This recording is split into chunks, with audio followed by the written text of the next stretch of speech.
Good morning student. I am Lata Saxena, your Hindi teacher. We are starting 6th chapter चींटियों की अनोखी दुनिया। बच्चों, चींटियां भी मनुष्य की तरह एक सामाजिक प्राणी होती हैं। चींटियों की दुनिया बड़ी मज़ेदार होती है। वे कहाँ रहती हैं, क्या करती हैं, क्या खाती हैं, इन प्रश्नों को अक्सर हमारे दिमाग में ही प्रश्न उठते हैं और हमें ये उत्सुकता होती है कि हम उनके बारे में जानें। इस चैप्टर में उन्हीं चींटियों के बारे में बताया गया है कि लेखक को ये आश्चर्य होता है कि एक ज़रा सा मीठा पड़े होने पर चींटियों की कतार वहाँ कैसे आ जाती है, उन्हें कैसे पता लग जाता है कि यहाँ पर कुछ मीठा है। चींटियों में 15,000 किस्में पाई जाती हैं। ये बस ध्रुव और बर्फ़ीली पहाड़ियों पर चींटियाँ नहीं रहती हैं, बाकी हर जगह चींटियाँ दुनिया के हर कोने में पाई जाती हैं।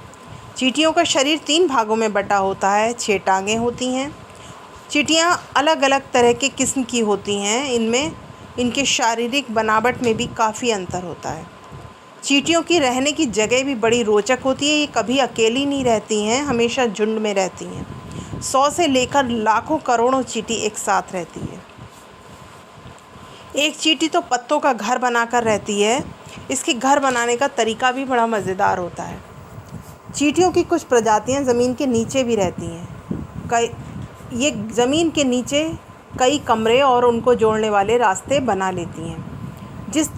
जिस तरह से मनुष्य सामाजिक प्राणी है मनुष्य, तो मनुष्य अपने काम के लिए हमेशा एक दूसरे पर आश्रित रहते हैं। इसी तरह से चींटियों में भी एक रानी चींटी होती है। उसका काम केवल अंडे देना होता है। इन अंडों से निकलने वाली इल्लियों की देखभाल करना, उन्हें भोजन कराना, ये सारे काम मज़दूर चींटियाँ करती हैं। घर बनाना, मरम्मत करना, पशुपालन करना, ये सारे काम दूसरी चींटियों के होते हैं। चींटियों की कुछ प्रजातियाँ ऐसी भी होती हैं जो खानाबदोशों वाला जीवन बिताती हैं। ये चींटियाँ 2 करोड़ तक हो सकती हैं। एक काफ़िले में 2 करोड़ तक चींटियाँ हो सकती हैं। अब कई चींटियाँ ऐसी होती हैं जो पशुपालन करती हैं। कई ऐसी चींटियाँ हैं जो खेती करती हैं। वे अनाज नहीं, कुकुरमुत्ते उगाती हैं। ऐसी 100 प्रजातियाँ हैं जो खेती करती हैं। चींटियों की कुछ प्रजातियाँ ऐसी भी हैं जो पशुपालन करती हैं, पर इनका पशु एफिड नाम का एक कीड़ा होता है। ये अपने घरों में कैद कर लेती हैं और उस कीड़े को पत्तियाँ और टहनियाँ खिलाकर पालती हैं।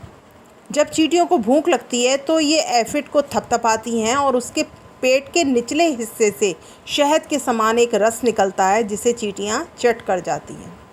एफिड बहुत नाजुक जीव होते हैं और चींटियाँ उन्हें सुरक्षा देती हैं। बदले में ये चींटियों को भोजन देते हैं। इस तरह से हम कह सकते हैं कि चींटियाँ भी मनुष्य की तरह एक सामाजिक प्राणी होती हैं। ये अपनी अक्लमंदी से भोजन इकट्ठा करती हैं, खेती करती हैं, पशुपालन करती हैं, दुश्मनों से अपनी रक्षा करती हैं, बच्चे पालती हैं। मुझे आशा है कि आपको चींटियों के बारे में इस चैप्टर से काफ़ी जानकारी मिली होगी। धन्यवाद।